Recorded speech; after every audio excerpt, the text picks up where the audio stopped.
Assalamualaikum warahmatullahi wabarakatuh. Let me introduce myself. My name is Irza Fadhilatur Rohmah, and here I would like to explain about research designs, quasi-experimental research. What is quasi-experimental research? Quasi-experimental designs is a useful tool in situations where true experiments cannot be used for ethical or practical reasons.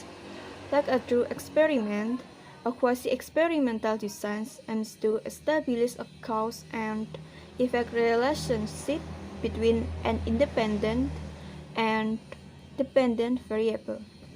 However, unlike a true experiment, a quasi-experiment does not rely on random assignment. Instead, subjects are assigned to groups based on non-random criteria. The types of quasi-experimental. Many types of quasi-experimental designs exist. Here we explain three of the most common types. Number 1. Non-equivalent group designs. In non-equivalent group designs, the researchers chooses existing groups that appear similar but where only one of the groups experienced the treatment. In a true experiment with random assignment, control and treatment groups are considered equivalent in every way other than the treatment, but in a quasi-experiment where the groups are not random, they may differ in other ways. They are non-equivalent groups. When using this kind of designs, researchers try to account for any confounding variables by controlling for them in their analysis or by choosing groups that are as similar as possible. This is the common type of quasi-experimental designs. Example: you hypothesize that a new after-school program will lead to higher grades. You choose two similar groups of children who attend different schools, one of which implements the new program while the other does not.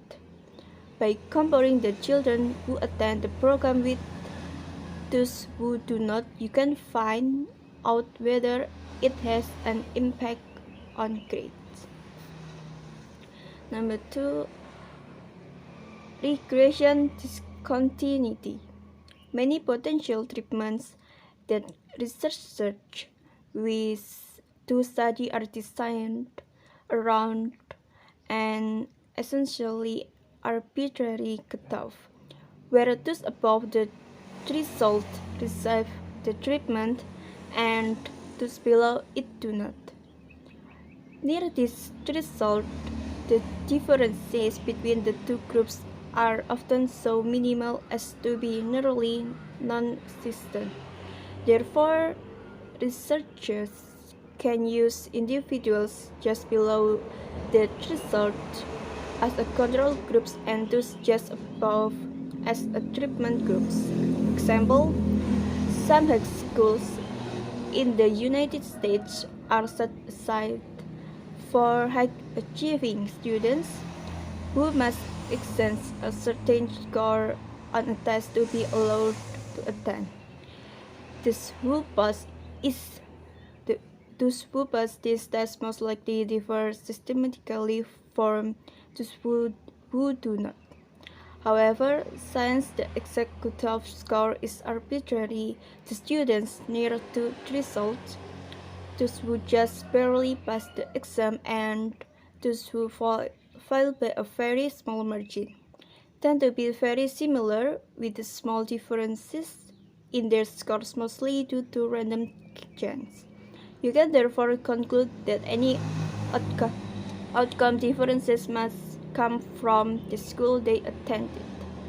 To test the impact of attending a selective school, you can study two long-term outcomes of these two groups of students. those who barely passed, and those who barely failed. Number 3. Natural experiments. Input laboratory and field experiments, researchers normally control which group the subjects are assigned to. In a natural experiment, an external event or situation or natural results in the random-like assignment of subject to the treatment groups. Even though some use random assignments, natural experiments are not considered to be true experiments because they are observational in nature.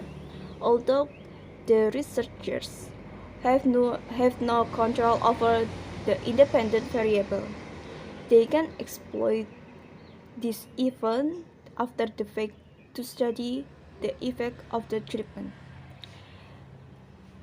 Example, the Oregon Health Study is one of the most famous natural experiments. In 2008, the state of Oregon decided to expand enrollment in Medicaid, America's low-income public health insurance program, to more low-income adults. However, as they could not afford to cover everyone who they deemed eligible for the program, they instead allocated spots in the program based on a random lottery.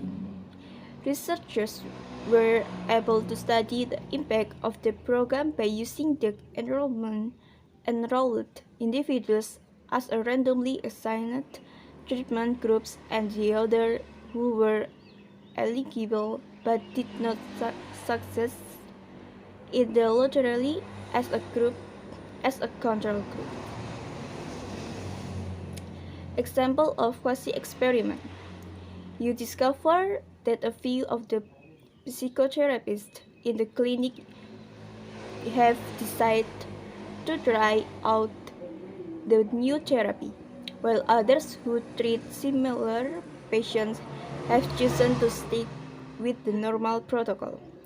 You can use this pre-existing group to study the symptom progression of the patients treated with the new therapy versus those receiving that standard course of treatment, although the groups were not randomly assigned. If you properly account for any semantic differences between them, you can be reasonably confident any differences must arise from the treatment and not other confounding variables. Differences between quasi-experiment and true experiments. First, assignment to treatment. Through experimental design, the researchers randomly assigns subjects to control and treatment groups. Quasi-experimental designs, some other non-random method, is used to assign subjects to groups. Second, control over treatment. Through experimental designs, the researchers usually design the treatment. Quasi-experimental designs, the researchers often does not have control of the treatment, but instead studies the pre-existing groups that receive different treatments after the fact. And the last, use of control groups. True experimental designs requires the use of control and treatment groups. Quasi-experimental designs, control groups are not required, although they are commonly used. That's all. Thank you. If you any question, feel free to ask. Wassalamualaikum warahmatullahi wabarakatuh.